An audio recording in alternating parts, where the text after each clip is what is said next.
uns com os outros. A grande oportunidade que Deus nos dá nessa vida de evangelizar, certamente é quando a gente vê aqueles que conhecemos sofrendo. Essa é como se fosse um gatilho para a alma encontrar-se com o seu Criador, com aquele que pode salvar e aquele que pode curar. E a gente então está aproveitando esse mês de setembro, que é reconhecidamente um mês onde há maior índice de suicídio, para falar sobre isso. Vou pedir que você abra sua Bíblia no livro do profeta Daniel, no capítulo 4. Nós vamos falar hoje sobre um outro aspecto dessa dor existencial. A dor da arrogância, a dor da soberba, como ela se apresenta e como é uma oportunidade da gente levar pessoas a conhecerem o Criador. Daniel, livro do profeta Daniel, no capítulo 4, a gente vai ler esse capítulo todo de uma só vez. Capítulo 4 do livro de Daniel. Se você está chegando na igreja, talvez não saiba onde é que fica, eu vou pedir para quem estiver ao lado, daqueles que estão com maior dificuldade, ajudar então um ao outro aí a encontrar o texto, se for o caso, tá bom? Vamos prestar atenção então na narrativa desse homem chamado Nabucodonosor, o grande imperador da Babilônia, um homem com vitórias, com conquistas exaltadíssimas. A partir do primeiro versículo então diz assim: o rei Nabucodonosor, a todos os povos, nações e homens de todas as línguas que habitam em toda a terra. Quem está escrevendo é ele mesmo. Diz: paz vos seja multiplicada. Essa é uma saudação hebraica. Essa não é uma saudação babilônica. Portanto, a gente já percebe que esse homem está com um novo Deus no seu coração. Diz assim o versículo 2 em diante: pareceu-me bem fazer conhecido os sinais e maravilhas que Deus, o Altíssimo, tem feito para comigo. Quão grandes são os seus sinais e quão poderosas as suas maravilhas. O reino de Deus, o seu reino é reino sempiterno, e o seu domínio de geração em geração. Ele passa a contar a história. Eu, Nabucodonosor, estava tranquilo em minha casa e feliz no meu palácio. Eu tive um sonho que me espantou. E quando estava no meu leito, os pensamentos e as visões da minha cabeça me turbaram. Por isso, expedi um decreto pelo qual fossem introduzidos à minha presença todos os sábios. Leia-se aí os mágicos, as pessoas que tinham assim aquela faceta espiritual. Todos os sábios da Babilônia para que me fizessem saber a interpretação do sonho. Então entraram os magos e os encantadores, os caldeus, os feiticeiros, e lhes contei o sonho, mas não me fizeram saber a sua interpretação. Por fim, se me apresentou Daniel, cujo nome é Beltesazar, segundo o nome do meu Deus, e no qual há o Espírito dos deuses santos. E eu lhe contei o sonho dizendo: Beltesazar, chefe dos magos, eu sei que há em ti o Espírito dos deuses santos, e nenhum mistério te é difícil. Eis as visões do sonho que eu tive, dize-me a sua interpretação. Eram assim as visões da minha cabeça. Quando eu estava no meu leito, eu estava olhando e vi uma árvore no meio da terra, cuja altura era grande. Crescia a árvore e se tornava forte, de maneira que a sua altura chegava até ao céu, e era vista até os confins da terra. A sua folhagem era formosa, e o seu fruto abundante, e havia nela sustento para todos. Debaixo dela os animais do campo achavam sombra, e as aves do céu faziam morada nos seus ramos, e todos os seres viventes se mantinham dela. O meu sonho, quando eu estava no meu leito, eu vi um vigilante, um santo, que descia do céu, clamando fortemente, dizendo: derribai a árvore, cortai-lhe os ramos, derriçai-lhe as folhas, espalhai o seu fruto, afugentem-se os animais de debaixo dela e as aves dos seus ramos. Mas a cepa com as raízes deixai na terra, atada com cadeias de ferro e de bronze na erva do campo. Seja ela molhada do orvalho do céu, e a sua porção seja como os animais, a erva da terra. Mude-se-lhe o coração, para que não seja mais um coração de homem, e não seja dado coração, lhe seja dado coração de animal, e passem sobre ela 7 tempos. Esta sentença é por decreto dos vigilantes, e esta ordem por mandado dos santos, a fim de que conheçam os viventes que o Altíssimo tem domínio sobre os reinos dos homens, e o dá a quem quer, e até aos humildes dos homens constitui sobre eles. Isto vi eu, o rei Nabucodonosor, em sonhos. Tu, pois, ó Beltesazar, dize a interpretação, porquanto todos os sábios do meu reino não me puderam fazer saber a interpretação, mas tu podes, pois há em ti o espírito dos deuses santos. Então Daniel, cujo nome era Beltesazar, esteve atônito por algum tempo, e os seus pensamentos o turbavam. Então lhe falou o rei e disse: Beltesazar, não te perturbe o sonho, nem a sua interpretação. Respondeu Beltesazar e disse: Senhor meu, o sonho seja contra os que te têm ódio, e a sua interpretação seja para os teus inimigos. É o seguinte: a árvore que viste, que cresceu e se tornou forte, cuja altura chegou até o céu, e que foi vista por toda a terra, cuja folhagem era formosa e o seu fruto abundante, em que para todos havia sustento, debaixo do qual os animais do campo achavam sombra, e em cujos ramos as aves do céu faziam morada. És tu, ó rei, que cresceste e vieste a ser forte, a tua grandeza cresceu e chega até ao céu, e o teu domínio até a extremidade da terra. Quanto ao que viu o rei, um vigilante, um santo que descia do céu e que dizia: cortai a árvore e destruía, mas a cepa com as raízes deixai na terra, atada com cadeias de ferro e de bronze na erva do campo. Seja ela molhada do orvalho do céu, e a sua porção seja com os animais do campo, até que passem sobre ela 7 tempos. Esta é a interpretação, ó rei, e este é o decreto do Altíssimo que virá contra o rei, meu senhor. Serás expulso de entre os homens.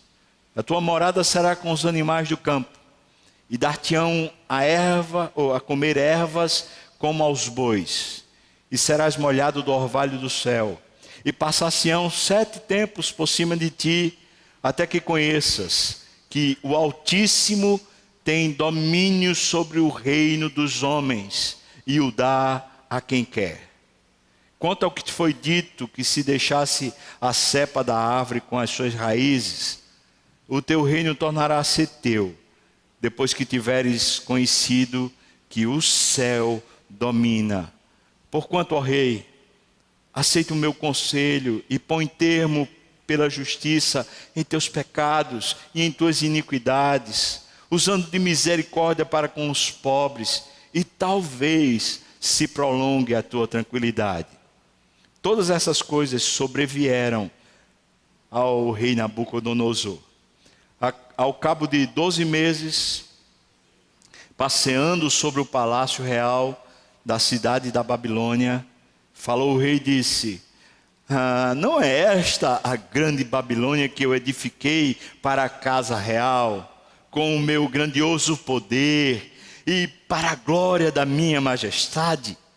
Falava ainda o rei, quando desceu uma voz do céu: a ti se diz, ó rei Nabucodonosor, já passou de ti o reino, serás expulso de entre os homens, a tua morada será com os animais do campo, e far-te-ão comer ervas como os bois, e passar-se-ão 7 tempos por cima de ti, até que aprendas que o Altíssimo tem domínio sobre o reino dos homens e o dá a quem quer.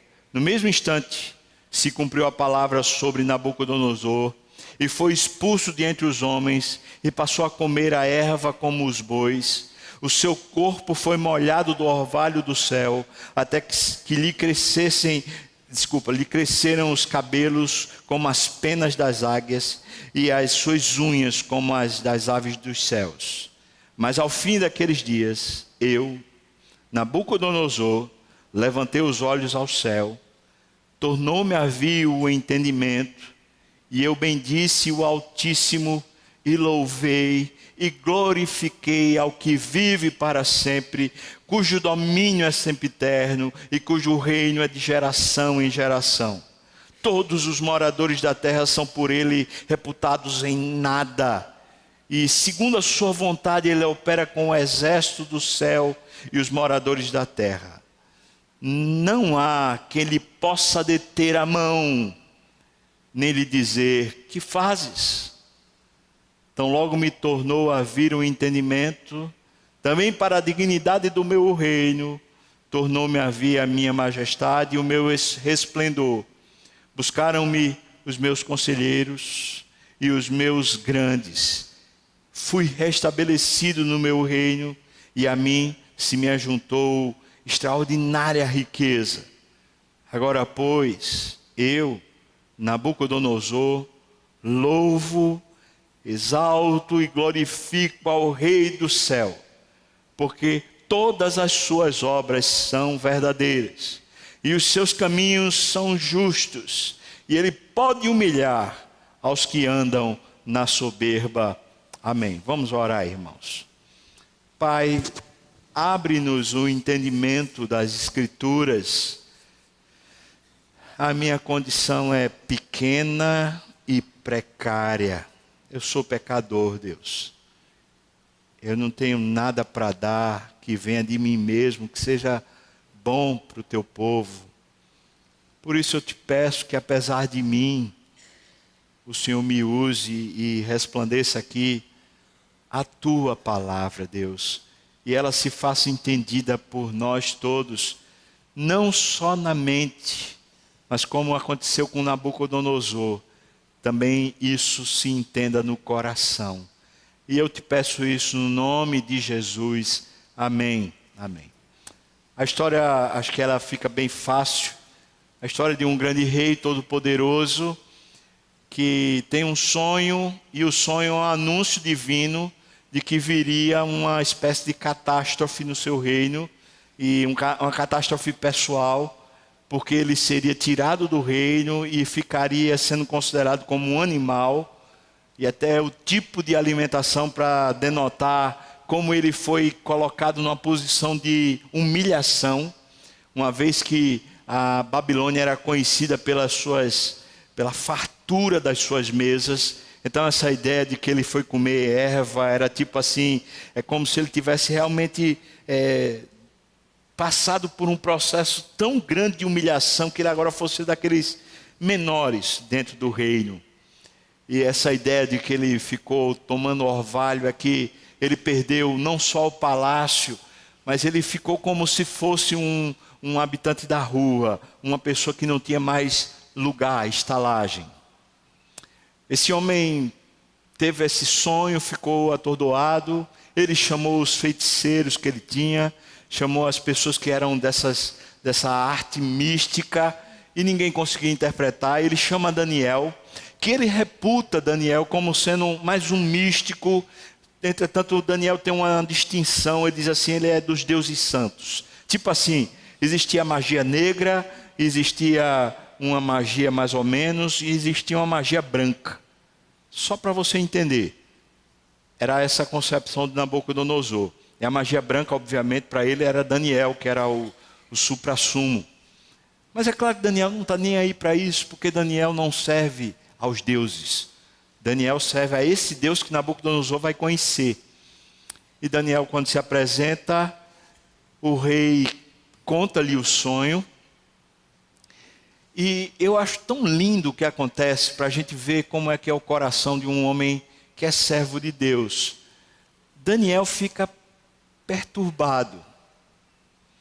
Ele fica entristecido a tal ponto que o rei diz: espera aí, Daniel, por que você está tão assim triste, tão conturbado? O que foi que aconteceu? E então Daniel, não apenas por respeito, conquanto seja por respeito, mas não apenas por isso, Daniel diz: olha, o que eu vou falar para o senhor, eu gostaria que acontecesse com os seus inimigos. Porque a voz de Deus está falando um negócio duro para o senhor, muito duro. Isso é tão precioso. Porque para a maioria de nós, se não todos, é muito difícil conviver com pessoas arrogantes. É muito difícil conviver com pessoas que se acham deuses, que se acham maiorais, donas da verdade, donas da história. E Daniel, me parece, convivendo com esse homem que é assim, ele mesmo diz que era soberbo. Daniel consegue fazer essa distinção. E na hora da oportunidade que Deus dá, Daniel aproveita essa oportunidade para fazer esse homem arrogante conhecer o Deus que é Senhor dos céus. E ele faz isso com tanto respeito e com tanto amor para com aquele que é arrogante. E essa é uma lição tão preciosa que eu preciso aprender em lidando com pessoas arrogantes, ter amor por elas, apesar de, assim que Deus der essa oportunidade, anunciar-lhe que isso irá mal. E como está escrito no livro de Provérbios, que a soberba precede a ruína, e depois adiante fala que quem cava uma cova, breve cairá nela. O anúncio das Escrituras é que Deus resiste aos soberbos, mas dá graça aos humildes. Portanto, irmãos, essa história é a história de como de repente, é possível que os grandes da terra, que as pessoas que estão estabelecidas, que as pessoas que são prósperas, mas sobretudo as pessoas que são arrogantes, elas de repente, de uma hora para outra, elas podem se tornar um miserável igual a qualquer um de nós, nessa condição de pequeno, de frágil, de incapaz, de sem favor, desfavorecido. Qualquer um. E fazendo aqui essa leitura, talvez desses últimos anos, esses últimos períodos que o Brasil tem vivido, eu fico pensando quantos brasileiros passaram por um momento de turbulência, perderam riquezas, perderam seus projetos pessoais. Quantos brasileiros ficaram desempregados? Quantos brasileiros ficaram sem esperança? E se passa um tempo, se passa outro tempo, e o que Deus está fazendo quando assim opera na existência? Eu gosto desse texto, porque esse texto é uma intervenção divina. E as intervenções divinas sempre são janelas, onde a eternidade entra no Cronos, onde a oportunidade chamada Kairos acontece. É quando Deus desce e faz alguma coisa nova. E parece-me que tempos de crise podem ser justamente essas janelas, onde Deus desce e de repente Ele reforma, não necessariamente a nação, não necessariamente a nossa casa, mas reforma necessariamente corações e corações arrogantes. Queria que você olhasse comigo como é a arrogância. E Nabucodonosor talvez seja um dos melhores personagens da Bíblia para a gente aprender sobre como é que a arrogância existe. Alguns pensam que a arrogância está em ser rico, ser próspero ou ter muito poder. Mas posso lhes falar que isso é um absurdo. Eu não conheço ninguém mais rico do que Jesus, nem ninguém mais poderoso do que Jesus. Ele é o Rei da glória, é o Rei dos reis, o Senhor dos senhores, dono de tudo o que há, Criador pela palavra, pela força da sua boca, Criador de todas as coisas. E era humilde de coração. Aí você está dizendo, pastor, está apelando, está falando de Jesus, mas eu posso lhe apresentar outros personagens bíblicos que assim são. Não existiu na história de Israel um rei tão distinto, tão poderoso, tão memorável quanto Davi. E Davi é um homem humilde, tropeça, mas reconhece os seus tropeços, pede perdão. Ele se sujeita a pessoas que são supostamente ou socialmente menores do que ele. Ele tem um coração despojado. Portanto, eu posso dizer para você, até olhando para a Bíblia, que não necessariamente a pessoa que é rica e a pessoa que tem poder humano seja arrogante. Mas sim, pelo menos um pressuposto básico, filosófico, é de que se você der poder a alguém, então ela vai se revelar. E quando se fala disso, normalmente se fala dessa arrogância. Mas biblicamente falando, a arrogância não está estabelecida fora do homem, pelas coisas que se tem. Biblicamente falando, a arrogância está estabelecida dentro do homem. E aqui está a leitura bíblica sobre a arrogância. Nabucodonosor está só, quando ele olha e ele se vê.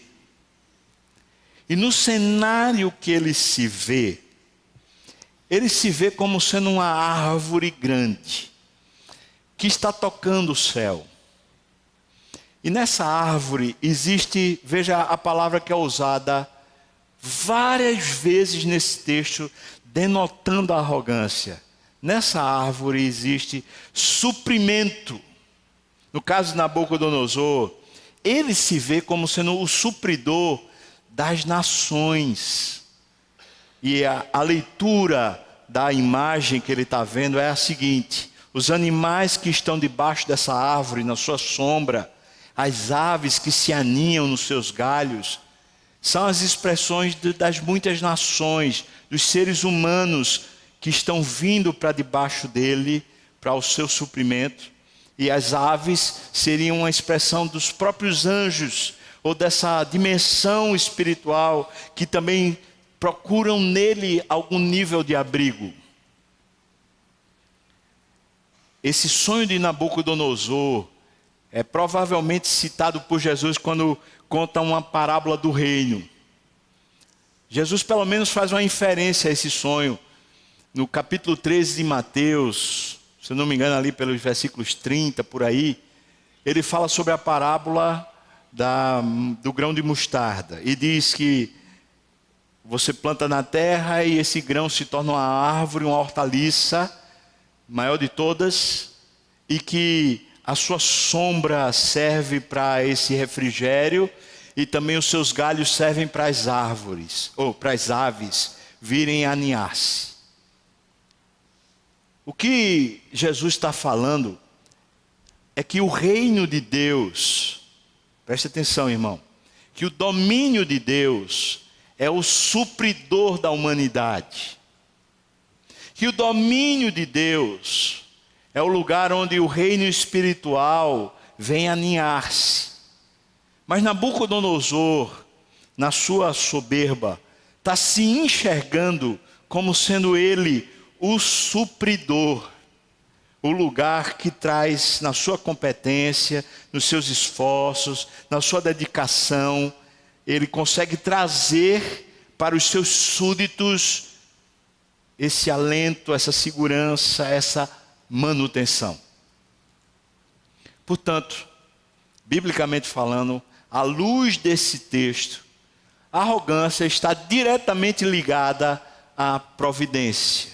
Pessoas que são supridoras, na alma elas têm um gatilho para se entenderem como sendo indispensáveis, como sendo maiores do que as demais.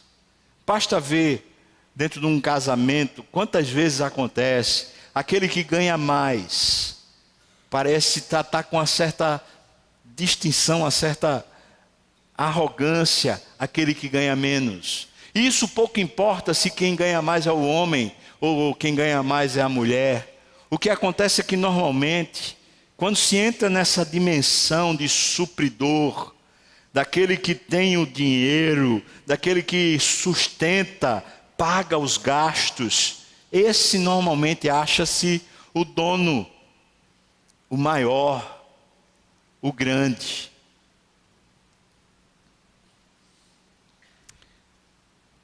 Eu tenho que falar dos irmãos batistas. Não estou falando da igreja batista não, irmãos. Estou falando dos irmãos que estão presos. Que grande exemplo para a gente tão atual. Quem ouviu as gravações lembra eles falando assim: Janô, nessa escola sua, eu sou professor. Ninguém vai pegar a gente. Um grupo mais forte dentro daquilo que eles são como indústria, o grupo mais forte do mundo. O acordo que fizeram era de liberdade, apesar de tudo que tinham feito com a nação.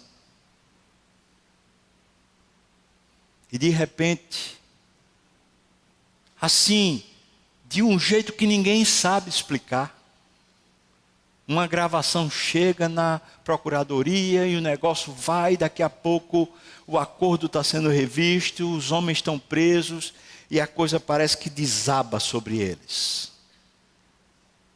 E a minha pergunta vai para os demais poderosos que se arvoram como sendo supridores. Será que ficarão impunes diante de Deus? Será que Temer ficará impune? Será que Lula ficará impune? Será que Dilma ficará impune? Mas se a gente sair do contexto político, eu queria entrar num contexto nosso, pessoal. Será que eu e você sairemos impunes quando nos arvoramos os supridores?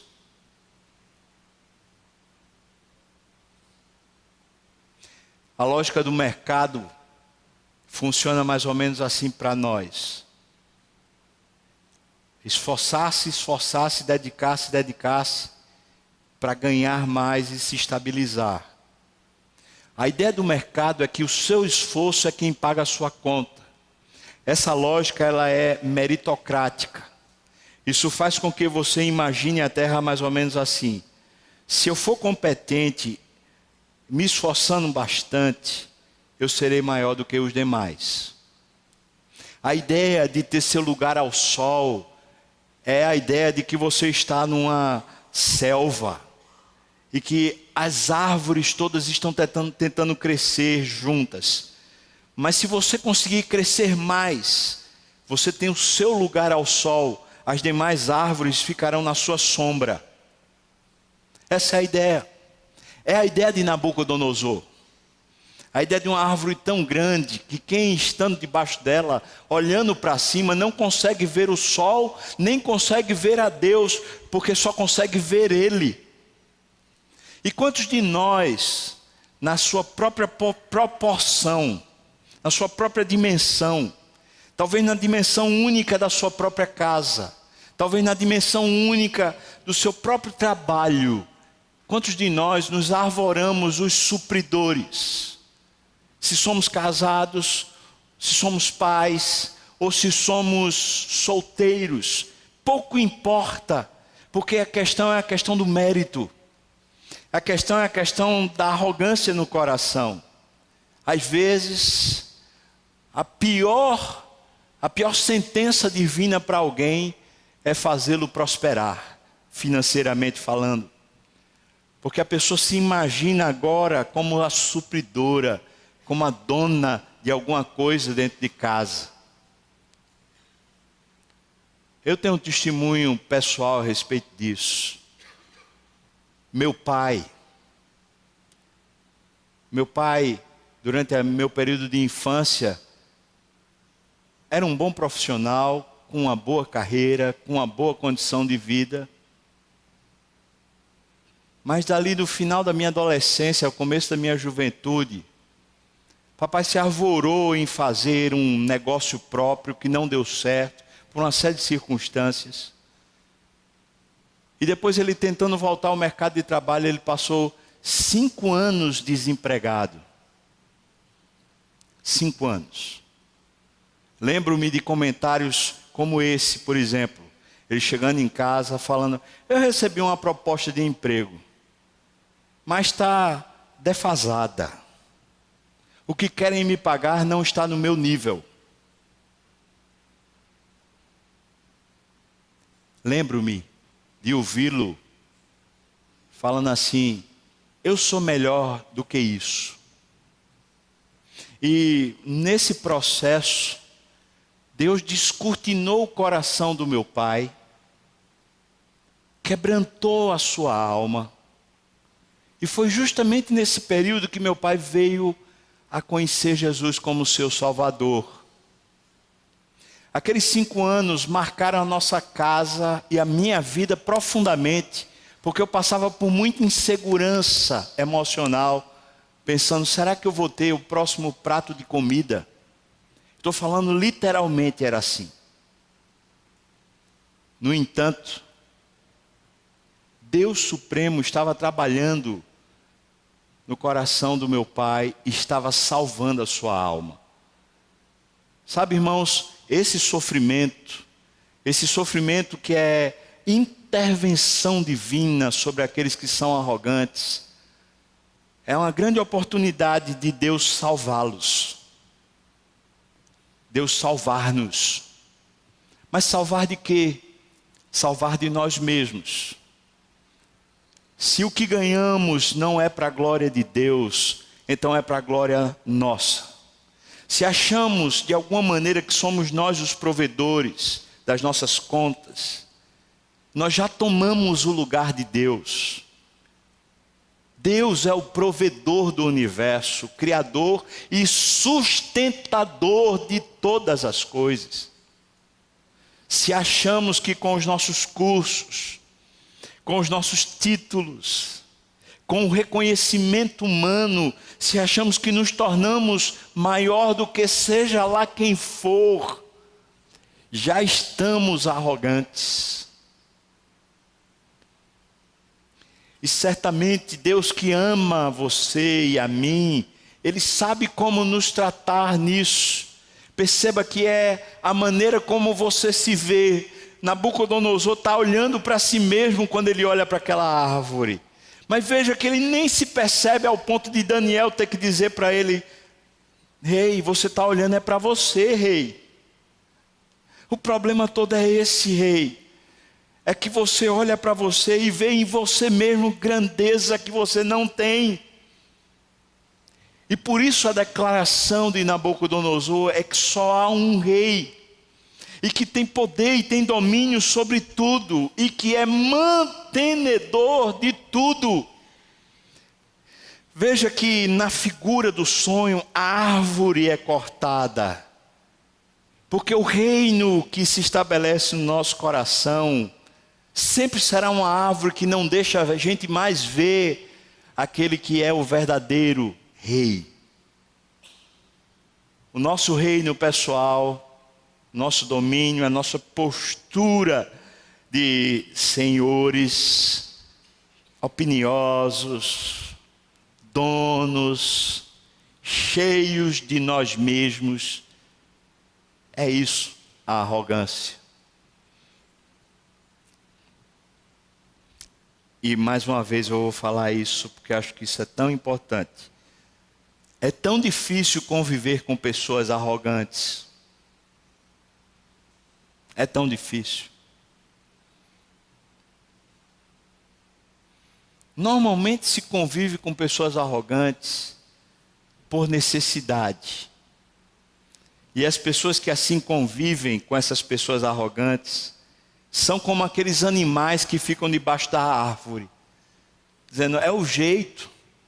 Essa pessoa é arrogante, mas é o jeito, porque meu salário vem dele. Porque se eu não estiver aqui, eu vou estar onde?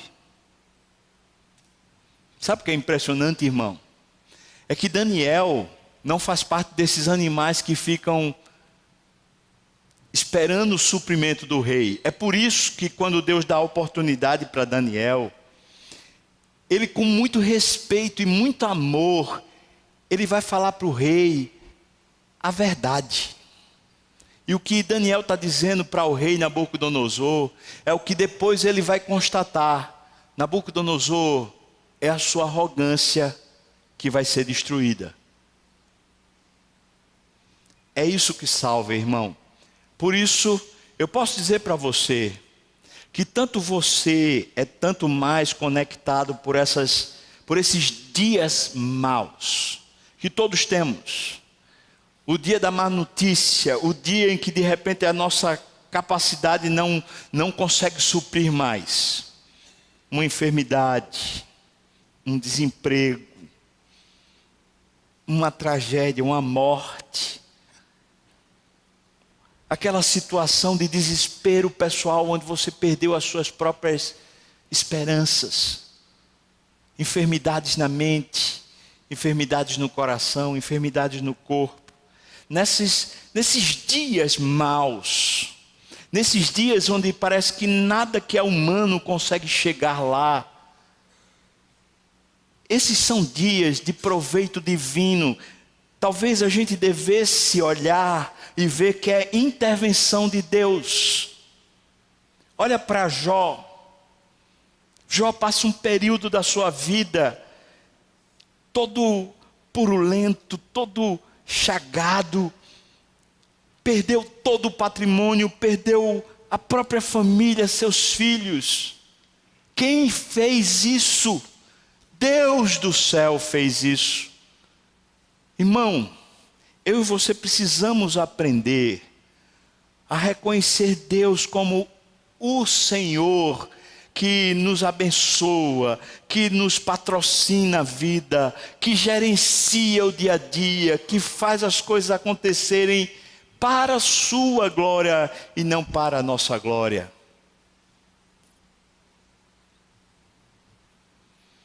Cuidado, porque o dia mau muitas vezes vem por intervenção divina. Talvez a crise no Brasil seja intervenção divina sobre os brasileiros, não apenas sobre o governo, mas sobre todos nós. De uma maneira tão forte, Deus talvez esteja dizendo para nós: não confia na economia, não confia nisso que tem sido dito, que o Brasil é uma nação emergente, é uma economia forte. Tudo bem, eu ouço o brasileiro dizer desde a infância, o Brasil é muito rico, o Brasil é muito rico, e diz assim, olha, o Brasil, mesmo com essa roubalheira toda, veja como ele é no cenário mundial. Tá, tudo isso é verdade. Irmão, de onde vem a sua provisão?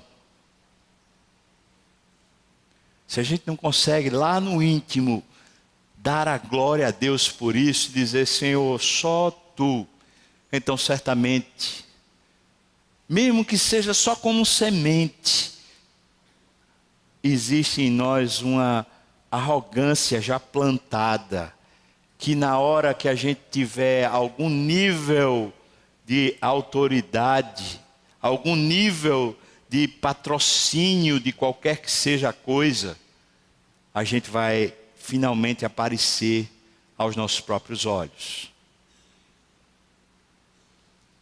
As pessoas estão precisando disso lá fora.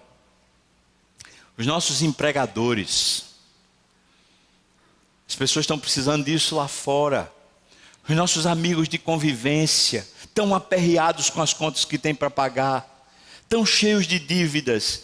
Eles estão debaixo de uma culpa e de uma sentença de morte. Talvez eles estejam precisando só reconhecer que é Deus quem os patrocina.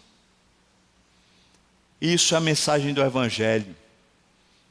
A mensagem do Evangelho é que a justiça vem de Deus. E que Ele nos tira do império das trevas e nos transporta para o reino de Deus. Nos fazendo agora filhos do Altíssimo. Que Deus cuida melhor do que Ele cuida das aves dos céus. E cuida melhor do que Ele cuida dos lírios dos campos. Esse texto coloca eu e você diante da dor. A dor de um poderoso. Desmascarando a mim e a você.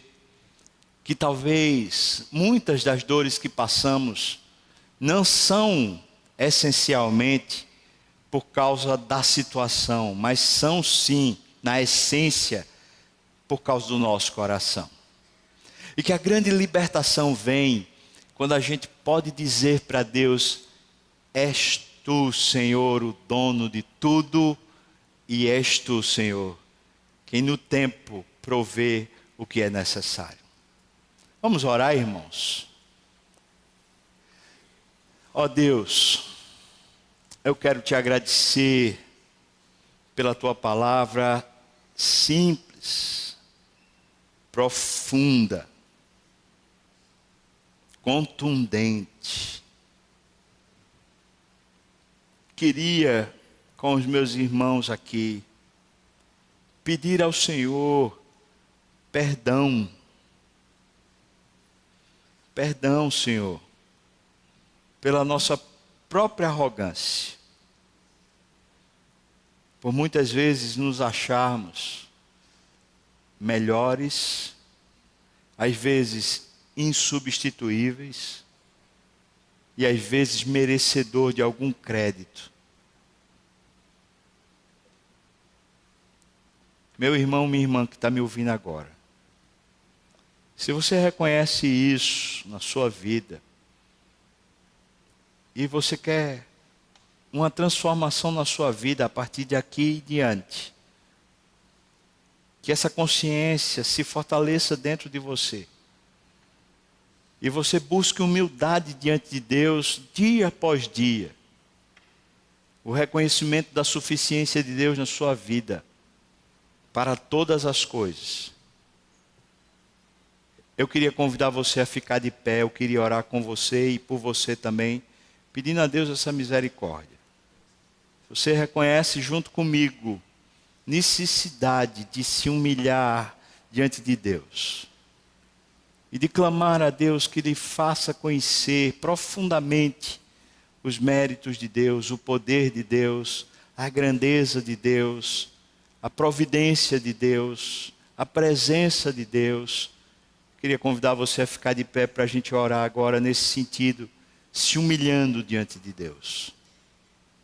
Ó Deus, estamos assim, de pé, confessando pecados. Olha, Senhor, para a nossa história. Olha para lá, para dentro do nosso coração. E vê se há em nós caminhos maus. E guia-nos pela reta justiça, para que o teu nome seja glorificado. Livra-nos desses pesos da soberba, Deus. Faz-nos descansar mais em Ti, confiar mais em Ti, crer mais em Ti. Ajuda-nos a humildemente caminhar contigo, ó Deus, porque nós precisamos e como precisamos. Ó Senhor, tudo isso nós te pedimos, que a Tua misericórdia e graça nos alavanque, nos levante, nos impulsione a Ti e também a pregar o Evangelho a todo mundo, Senhor. Nós oramos em nome de Jesus.